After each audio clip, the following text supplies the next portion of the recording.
படுத்து தூங்கலாம் என்றால் தூக்கத்தில் கீழே விழுந்து புலிக்கு இரையாகி விடுவோமோ என்ற பயம் வேடனுக்கு இருந்தது.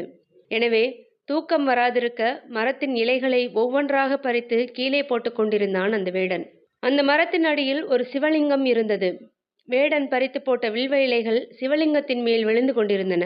அன்று சிவராத்திரி என்பதை வேடன் அறியவில்லை. வேடன் அந்த சிவராத்திரி முழுவதும் தூங்காமல் உணவு எதுவும் உண்ணாமல் வில்வ இலைகளை பறித்து சிவலிங்கத்தின் மீது போட்ட செயல் சிவனுக்கு அவனை அறியாமல் செய்த வில்வ அர்ச்சனையானது. தன்னை அறியாமல் சிவராத்திரி விரதம் இருந்த வேடனின் முன்னால் புலி உருவில் இருந்த சிவபெருமான் நிஜஸ்வரூபத்தில் காட்சியளித்தார்.